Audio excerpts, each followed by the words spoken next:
Why hello there, and welcome back to another episode of Trader Steve's journey across Gielinor to collect as many rare items as he can get his grubby little mitts on. Trader Steve is starting his journey in the Grand Exchange chunk, but for every new rare item he can add to his collection that's worth more than 1 mil, he can unlock a new adjacent chunk, with Trader Steve's ultimate goal, obtaining a quest cape. In the last episode, we did our first 50 raids at the Tombs of Amascut and eventually was able to get my very first purple. Maybe not the one I wanted exactly, but the fact that we were able to get a solo purple, still really happy about that. So I'm definitely going to continue on with Tombs of Amascut raids and hoping of getting a more valuable purple. But there's also quite a few other moneymakers I want to try today, because there's one untradeable item I really want to unlock, and it's going to require a bunch of chunks to get it. Alright, so let's sell off our light bearer. We got this in the last episode. Sure, it's not worth that much, but 2.4 mil is still one of the better drops we've ever gotten. To be fair, it took like almost 50 hours to get it.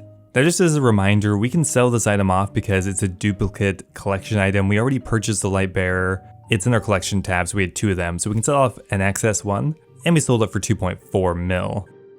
Now, Forestry is the newest update, and it's still pretty fresh, so I want to still try to take advantage of all the moneymakers that the new update has put into the game. There's actually a lot of them. We're going to try some different ones today beyond the Forester's Ration moneymaker. I really do like this method though. We're getting a decent amount of cooking experience as well. Like these 28,000 only took me half an hour to do. We're selling them for 1.4 mil, and we bought all the ingredients for 500k. So 900k profit in half an hour, that's really, really good.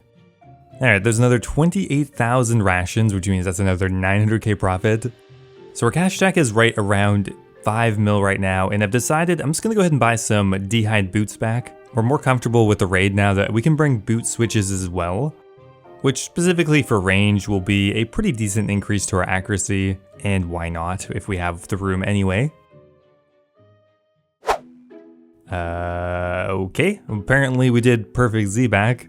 Sure, I guess so. I didn't really think about it or realize that I did it perfectly, but we'll take it. 5 more combat achievement points. So that's raid 56. The only noteworthy thing worth mentioning here is we're now moving up to 230s. The only difference now is we have upset stomach on for Z-back. Currently we're doing Z-back first, so if I completely send it and die, it's not the end of the world. We'll just reset and then just waste a couple minutes. And 230 invocations have a slightly higher chance of getting us a purple and don't take much longer at all. Now, Forestry has been out for a couple of days, and well, I want to actually try it out. So far, we've only made rations as part of Forestry moneymakers, but we can physically just chop trees, do the events, and then purchase some forestry things to resell. Oh, I forgot about these. We now have bonfires, which means we could passively train our fire making at the same time if we wanted to. Our fire making is really low level, although this will slow our woodcutting experience down a lot. Pretty cozy though, I like it. Okay, I just realized that you actually get more anima bark if you have the items that spawn forestry events in your inventory. Like if you use one of your items, you get a significant boost in anima bark. Now, you don't use them up terribly quickly, so I'm just going to go ahead and buy like 10 of each of the precursor items, like 10 padded spoons, petal circles, trap disarmor, etc. We'll add them into our forestry kit, and hopefully that will increase our anima bark per hour. Oh, this pheasant event is so good. Plus, we're getting these pheasant feathers. I don't know what you're using these for, but we're stacking them up. Pretty cool how you get some thieving experience as well. Not that we need it that much, but kind of neat. So my original plan was to save up for a felling axe handle, but I've decided there's no point really. We're gonna resell it anyway, and you can get just as much money, if not more, from some of the other items. For example, we're gonna buy egg cushions. For all the anima bark we've saved up, we can get 22 egg cushions. Now, egg cushions can be used with limestone to make one of the new spawning items, the padded spoon. So all we have to do is use them together with a chisel, and we get mining experience? What the? Excuse me? That's so weird. Buyable mining experience. That's so good. I mean, it's not easy to get egg cushions and they're really expensive, but I think it's profitable to do this right now. So if we could train even our mining up a bit using this, that would be so good.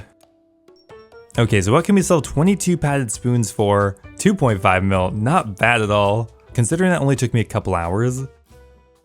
Okay, I'm actually really curious what these egg cushions are going for. Okay, what can we actually buy them for? 80K. Okay, that's actually really good. If we actually can buy some of these, that's a 35K profit per egg cushion. That's so good. From these 20, we'd be making like 800K. Ugh, the easiest money in the game, plus mining experience. I mean, that doesn't happen very often. So we got 20 egg cushions from combining just not even one inventory's worth. That's like 700K profit. 700K profit per inventory right now. Insane.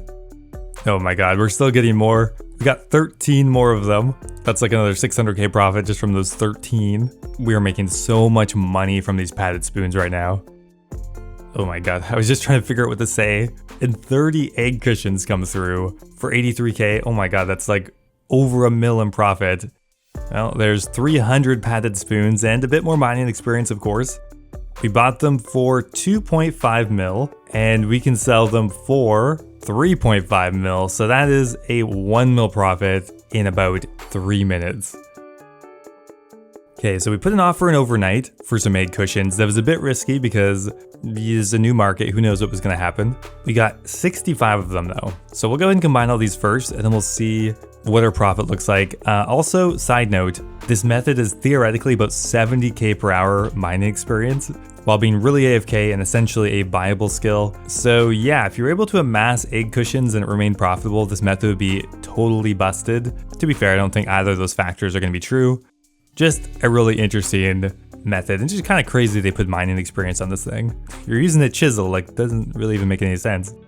Yeah, so we bought all the egg cushions for 5.6 mil. How much can we sell them off for? 7.4, so almost a 2 mil profit from 3 inventories of a viable skill, essentially. Holy. So we just made 650 padded spoons. That's a lot of spoons. Luckily, we'll only need one of those to enjoy the over 34 weekly meals that are offered from Factor, today's video sponsor. Factor is the ultimate way to save time in the kitchen. With Leagues 4 coming out soon, I'm looking to stock up on as many healthy meals as possible, and Factor is perfect for that. Not only are their meals healthy, but they all arrive right to your doorstep, no prep required at all, no mess, and they're ready to eat. Factor has a huge selection of meal options, with each week having over 34 rotating menu items, alongside a ton of add-ons like smoothies, shakes, and desserts. This week I really want to try the shredded chicken taco bowl. Looks really tasty. Factor is a great way to cut down on takeout food as well, which is usually not so healthy and quite pricey. Factor even has special meal plans for keto, vegetarian, and low-calorie meals. It's honestly so easy to just pop open the fridge and quickly cook a meal now. This time saved could make the difference between me getting Dragon Cup and the lowly Adamant tier. So I would highly recommend trying out Factor. Now is a great time to do it because Factor is even offering a special discount to my channel viewers. All you have to do is use my link or go to go.factor75.com and use my code POGFLIPNOV50 for 50% off your first box. You can also scan this QR code to grab the deal as well. And thank you so much to Factor for sponsoring. Okay, now one upgrade I actually completely forgot about, but is a really strong item, even unupgraded. The Elidness Ward. It only costs 4 mil right now, which we do have enough money for. We can't equip it though because 80 prayer. Oh no. That's not easy to get. We have the defense and magic levels, but oh man, we need 14 more prayer levels. That's going to be expensive. We pretty much gotten all our prayer levels from the Hallowed Sepulchre, but I don't think we'll get 80 prayer, so we'll have to spend some money on that at some point. Oh well, it's another trader item at the very least. We'll put that in the bank for now. Can't use it though, damn it. Okay, so I think it's finally time to talk about why we unlocked these 2 particular chunks in the last episode. Well, I touched on it a bit, but the reason I unlocked that is because I'm going to complete Dragon Slayer 1. Now for this account in particular, Dragon Slayer 1 actually is really important, and that's because it unlocks the Fire Cape. Now how exactly does Dragon Slayer 1 unlock the Fire Cape? Well, there's only 2 ways to get to Molyul Rek. There's the volcano entrance on Karamja, but also a secret entrance on Krandor. Now though the Karamja entrance is kind of easier to get to, it has one problem. I'm pretty sure there are no quest locations that go to this chunk in particular. which means it would be a wasted chunk to go that direction. So really the only viable option I think is to go through Crandor, because we 100% have to do that for, of course, Dragon Slayer 1. So that's the reason why we unlocked the Monastery chunk as well as the Champions Guild. We've been camping an accumulator for far too long now. I want to at least get the Fire Cave. It's a +4 strength bonus, it's a really strong upgrade, and I think now is a good time to do it.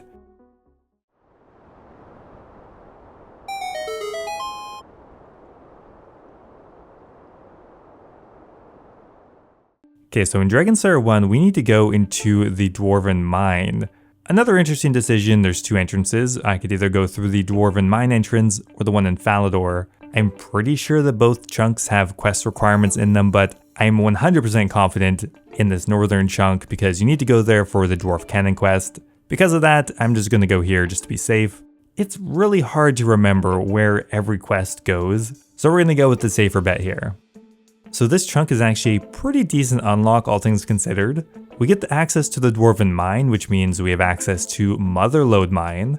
So when we need to do some serious mining training, we have a pretty good option now. We're also closer now to unlocking the Dwarven Multi-Cannon, which will be a pretty nice upgrade once we can make our way over to the start location.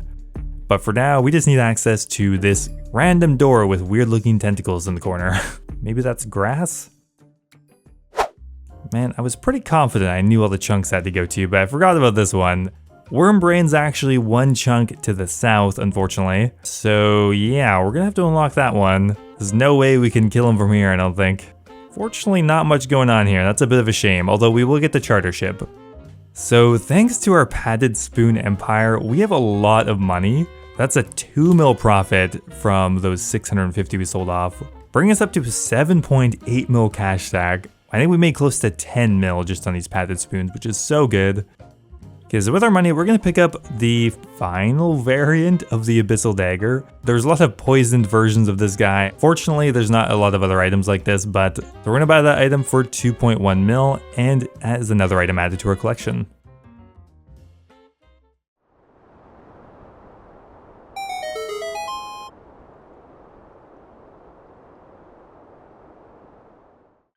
I forgot a ranged weapon. Well, I guess he's getting 10k. What a scammer.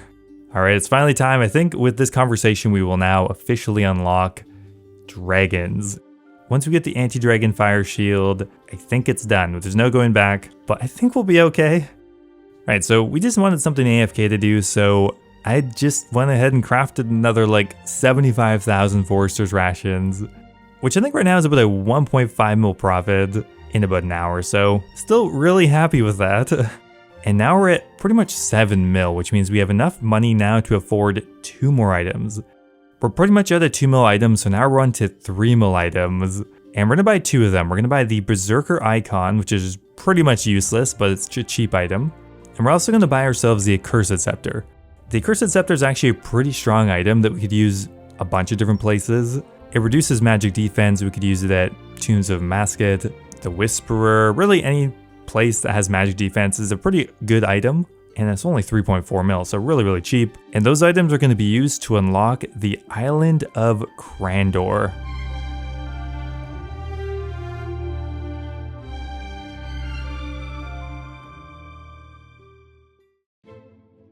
Okay, I was holding on to hope there was some way to just juke up here without having to go around, but no, we need both of these chunks. Okay, so when we enter the hole, now we get a cutscene, right? Forgot about that. But now we can just simply follow this passage to the south, go through this wall, and now if we just keep going south, we can enter the Tazar area, which means we can get our fire cave anytime now. But first, we should probably go back and kill Elvarg. Okay, we 5-shot Elvarg. There we are, Dragon Slayer 1 complete. We are a Dragon Slayer. Of everything that it rewards now, the quest points are probably the most valuable, 2 of them. And most importantly, we now have access to Moyul Wreck, which means it's finally time to get our goddamn fire cave. Okay, if I'm being completely honest here, if I somehow mess this up, I'm gonna be a little disappointed in myself.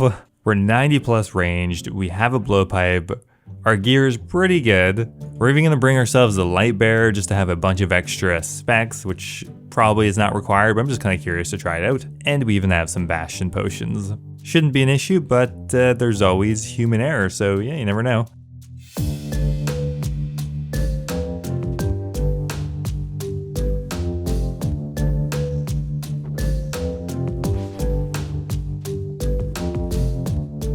That was pretty easy. We could even probably have tanked the Jad hit if we wanted for the combat achievement, but it's just so hard to purposely do that when you've already invested an hour. Not the quickest fire cape in the world by any means, but we have it. +4 strength. Finally, we have a melee cape that actually does something. So we have a cape for 2 out of the 3 combat styles. Unfortunately, that's where it's gonna end. We're never gonna get the mage cape. It's just too many wilderness chunks that have no quests in it. So we're gonna have to find an alternative for the mage cape, or just never bring a cape switch for mage, but that's also kind of annoying. So we've had quite a bit of success creating padded spoons, but that's not the only new forestry item that was added. There's actually like 6 others, and they also look like they could be profitable as well. For example, we just instantly bought this crystal charm for 90k. We can turn this into 10 petal circles. All we have to do is add a ball of wool and some flowers to it, and it looks like we could now resell them for 10.8k, which is about a 10k profit per crystal charm that we convert, so that's still really, really good. Also, a really nice thing about this is we are insta-buying the items. So we only have 800k, but let's just say we want to go ahead and insta-buy 8 of these. Good, they're still coming through. Then we can go ahead and insta-buy the flowers and the balls of wool as well, combine all of them, resell them for like 150k profit. Yeah, that's a pretty easy way to just build up our cash stack quickly. So here we have another item that we can do a similar thing on, the trap disarmor. The trap disarmor blueprints are going for under 60k, and we can instantly buy them. From here, all we have to do is buy some bronze wire and some iron bars. Then we have to go buy an anvil, which is really random, and for some reason you just automatically use the anvil by clicking on the blueprint. Kind of interesting. Once we meet all the trap disarmors, we can now drop them in here for 7,000, which is a 10k profit per blueprint we convert. So our cash stack was pretty much at 0, but we've been slowly building it up. We're just gonna sell off some junk from the sepulcher just to get us a little more money. So we're now at 2.3 mil, and something really interesting has happened. Egg cushions have crashed substantially. I have no idea why they've crashed so much, but we're gonna take advantage of it, get some more mining experience, why not? Man, these forestry items are so erratic right now. We were able to sell all our padded spoons for around 3.5 mil, and we bought them for 2.1 mil, so that was a 1.4 mil profit in just a few minutes. But on top of that, the price of padded spoons are all over the place. Normally, I'm not really gonna try to flip on this account, but I couldn't resist. We bought 100, which is the buy-in limit, for 1,000 each, and I think we can resell them for like 4 times more. Just like the easiest 400, 500k of my life. Dropped this in for about half a mil. Just so many good forestry related things going on right now. We're gonna go claim all our offers here. So we've actually made so much money with forestry. We're up to 4 mil, plus we have a pretty big offer in for smoker fuel. Although in hindsight, I don't actually think I have the skill requirements to make these, so whatever. We're at 7.3 mil though. That's insane how quickly we were able to rebuild our cash stack. Oh my god, look at this. 600 trap disarmors we sold for 4.2 mil, bought them for 2.6. Almost a 2 mil profit in literally 5 minutes. This method is actually busted. We were also able to snag 40 crystal charms for 60k. All we have to do is convert them into petal circles, and I think we can sell those for almost double. Okay, we weren't quite able to sell them for double, but still we sold them for nearly 10k each. So we sold them for a variety of different prices, but made pretty much a 1.5 mil profit on those as well. Bringing us up to a green cash stack once again for such minimal work. Okay, it's time to invest this money into an item I've been kind of wanting for a while, the Tormented Bracelet. This is our second to last Zenite that we still need. It's a really strong item, plus 5% magic damage. After this, the only thing we're gonna need is the Torture, but who knows, maybe we'll grab it next.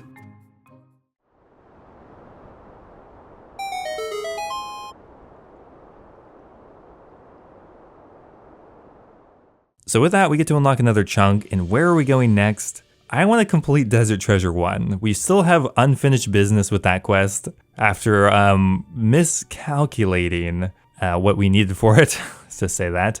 But realistically, we're actually pretty close to being able to complete Desert Treasure 1. We just need to unlock a few more chunks. Now the first one I'm going to unlock is the Ranging Guild chunk, not for the Ranging Guild, but we need to do Temple of Ikov, which means we need access to the dungeon, which means we need this chunk.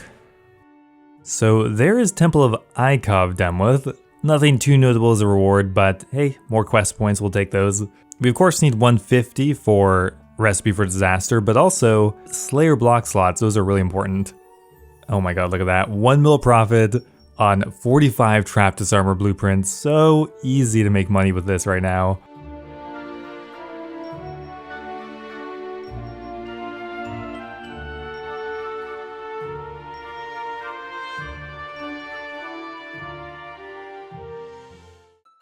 Okay, so they finally nerfed egg cushions. They changed the mining experience to crafting experience, and out of nowhere, and by out of nowhere I mean very predictably, egg cushions have crashed into 37k. That said, there's still money to be made with this right now, even though the padded spoons have also crashed.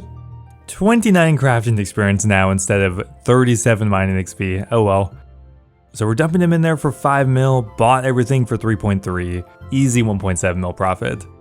So we sold off our padded spoons alongside a bunch of other junk, but thanks to Forestry, we are back up to a 13 mil cash tag. That money was so easy to rebuild. We haven't really chopped many trees with Forestry, but we've certainly made a lot of money.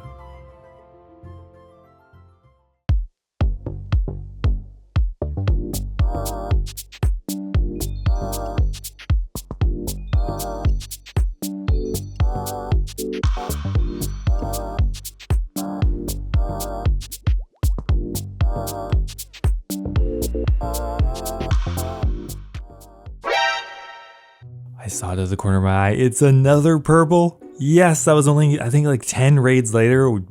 I would be really happy with the Fang. That would be like another 30 mil we could add to our cash stack. Please just give me the Fang. That's all I want. Yes, there we go. Finally, all these raids are kind of paying off. 30 mil added to the cash stack, another collection log, and we are by far the richest we've ever been on this account. So we'll dump the Fang in here for pretty much 28 mil.